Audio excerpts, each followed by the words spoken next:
中国搏击绝不是中国足球。在足球赛场上，你可以玩虐我们中国队员，但是在这一方擂台上，你休想续写你巴西的神话。8场连胜，好的，左右的连接哦。巴西狂人口出狂言，放出狠话来，要把死神方便打得哭爹喊娘，结果被方便一顿收拾，那模样比落汤鸡还狼狈，看的人那叫一个解气。死神方便，中国自由搏击的标志性人物，职业战绩57战全胜，武林风赛场48连胜无人能破，曾2度击败加拿大泰拳王西蒙马库斯，终结其在中国的不败神话。而他的对手27岁的巴西悍将纳塔威廉，以52胜15负1平的战绩横扫南美赛场，手握 Thai Fight 75公斤冠军头衔，更是一举击败中国战力计70公斤级顶尖高手火麒麟徐衍。赛前，纳塔威廉放出狂言，我要像2002年巴西足球队击败中国队那样，一回合 KO 方便。此言一出，舆论哗然。面对气焰嚣张的巴西狂人，咱们的死神方便会咋应对呢？就让我们长按点赞3秒，一起为死神方便加油助威吧。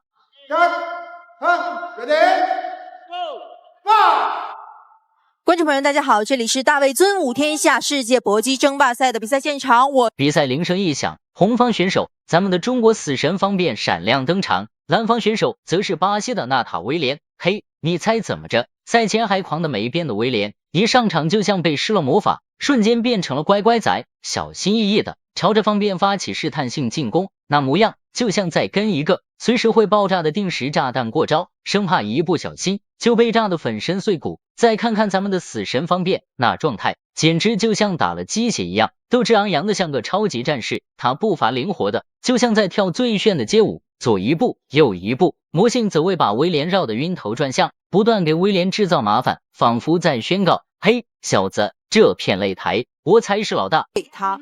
我全部的尊重。确实是这样。那方面呢，作为一位36岁的老将，能够在这场比赛接受这个，两人刚一分开，方便瞅准时机，嗖的一下就是一个侧踹，这一脚简直就像武侠小说里大侠的必杀技，漂亮的让人忍不住拍大腿叫好。哇塞，方便这脚太帅了！之前没有在擂台之上出现，对于一个职业运动员来讲的话，这个状态其实是非常难以调整的。好，我们看到纳塔威廉。刚才这个低扫踢直接被方便截腿方便的打法大家可能都非常的熟悉了拳法虽然不多，拳腿不多，但是呢抓住对手的漏洞施以重击漂亮，又是这个前腿的劈挂。那么方便的劈挂腿其实和其他的选手有不太。威廉虽说也是个狠角色，可面对方便这神出鬼没的打法，他那厉害的招式就像被关进了笼子里的猛兽，空有一身蛮力却使不出来，只能在笼子里干着急，那憋屈劲儿别提了。这威廉还不止人身攻击方便，居然还辱骂中国功夫，这可把方便给彻底惹毛了。方便心想，你可以嘲讽我，但侮辱中国功夫毛儿都没有。于是方便开始用腿像开瓢一样狠狠地劈向对方，时不时再来个正蹬干扰，把威廉的重拳死死压制住，让威廉有力使不出，只能在那干瞪眼。著名的选手搏击名将火麒麟徐衍拿到了荣耀东方的这个冠军，所以这场比赛对于纳塔威廉来说，能否一战成名，就在这样的一个机会。好的，我们看到方便整场比赛开始打游走，但是要注意，纳塔威廉是一个很善于抓住对手体能漏洞的选手。上次在对阵徐衍的比赛当中也是这个前2回合发力并不是很多，但是方便稳稳地掌控着场上局面，把比赛节奏拿捏得死死的，就像在玩一场超级简单的游戏。可怜的巴西小哥打的那叫一个憋屈，感觉就像被人捆住了手脚。方便则在心里偷笑，嘿嘿，小样儿，你还嫩着呢。就这位年轻人有多么希望能够战胜死神方便。好，首回合比赛结束。好，比赛第2局开始，看方便开场就直接进行强攻。刚才呢，在赛后那个第1回合休息的时候，看到场下的教练朱斌也是对方便进行了简单的战术。比赛来到第2回合，经过前面的互相试探，双方都开始放大招了，进攻节奏就像做了火箭一样，蹭蹭往上涨。威廉想靠着步步紧逼找回场子，结果方便眼睛一瞪，一个接腿摔技能瞬间发动，直接把威廉掀翻在地，那动作轻松的就像在玩小孩的玩具，估计威廉心里都在怀疑人生，我这是遇到啥怪物了。这场比赛纳塔威廉也是在等一个机会。其实纳塔威廉的重击也是颇具威胁，但是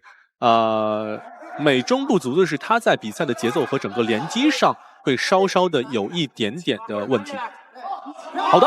前手摆拳又是再次击中，但是纳塔威廉毕竟是一个年轻方便9岁的这样的一个选手，抗击打能力绝对没有任何的问题。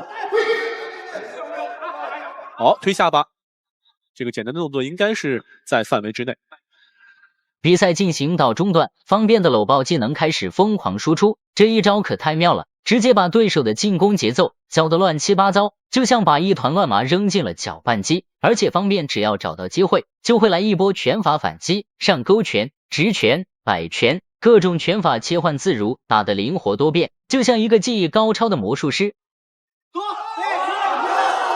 好的，我们看到方便又是对对手进行这样的一个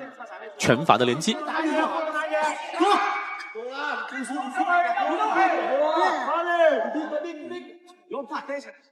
好的，前手摆，对手呢用低扫，示意动机好的，哇，我们看到方便的这个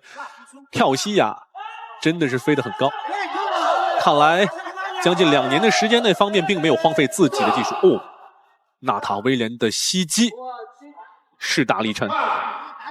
威廉这家伙平时作战凶猛得很，可此时此刻也变得犹豫了起来，完全不敢在死神方便面前瞎蹦跶了，就像一只被猫追得没了胆子的老鼠。方便把腿法和拳法的反击技能点得满满的，到回合结束前，不仅在点数上遥遥领先，场面也被他牢牢掌控，就像一个威风凛凛的国王，统治着这片擂台。无论威廉怎么蹦跶，都跟不上死神方便的节奏。巴西赫赫有名的世界冠军又如何，在方便面前也得乖乖低调做人，不然方便可不会手下留情哦。节奏感和主动，小心，要小心纳塔威廉的前腿3公步的一个正蹬和膝顶啊。好，10秒钟，看到方便在比赛当中依然是保持了良好的竞技状态，很难想象他已经将近2年没有在擂台上去出现了。好的，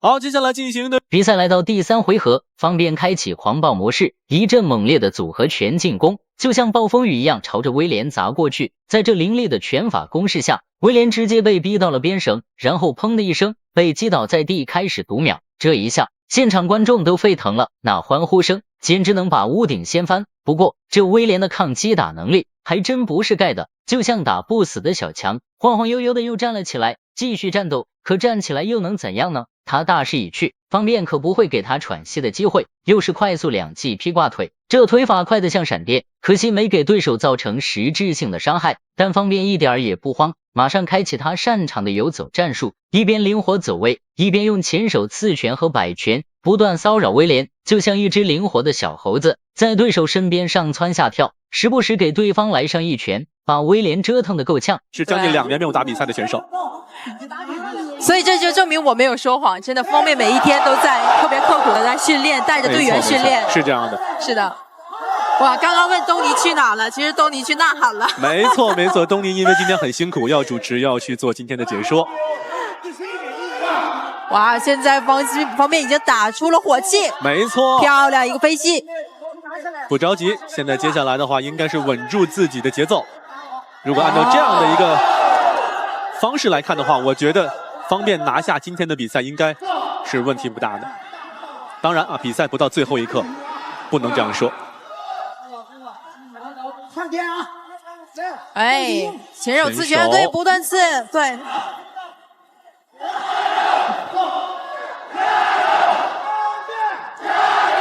哇，全场都起立在为方便呐喊。没错，我们看到现在很多的观众都是站在椅子上去看这场比赛。尽管方便一直在猛压威廉，试图让他弃赛投降，可这威廉也是个倔脾气，宁愿被打死也不愿投降认输，还朝着死神方便还以袭击。可这袭击就像打在了棉花上，效果微乎其微。方便则乘胜追击，不断扩大自己的战果和优势。明眼人一看就知道，威廉根本不是方便的对手，就像小虾米遇到了大金鱼。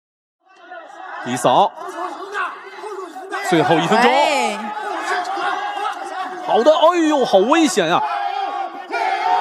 刚才这记袭击是擦着方便的脸，我们哇哦，哈哈，现场已经嗨起来了现场的，声音现在已经盖过我们解说的没错声音了。没错。而且我想说的是，方便在无论从技术上还是做人上都非常棒。确实是，今天方便的复出之战，我们现场像一龙、王宏翔，没错，刘海刘海龙对，蔡良婵，没错，对，这搏击圈这些大咖们都来现场助威，确实是这样，对，可以看得出方便在圈内的好人缘啊。是的，哦，又是前手板。哇哦比赛还剩15秒的时候，方便就像开启了自动瞄准模式，多次前手拳精准的击中威廉的头部，那操作简直比专业射手还厉害，打的那叫一个漂亮。哇哦，好的，比赛结束。最终俩人打满3回合的比赛，方便最终以大比分优势获胜。此役不仅是方便的回归之战，更是中国自由搏击的荣耀时刻。36岁的他以老将之姿碾压年轻悍将，证明技术、经验与意志的永恒价值。大家觉得死神方便的表现如何？欢迎在评论区留言。喜欢格斗的朋友，别忘了给个3连再走哦。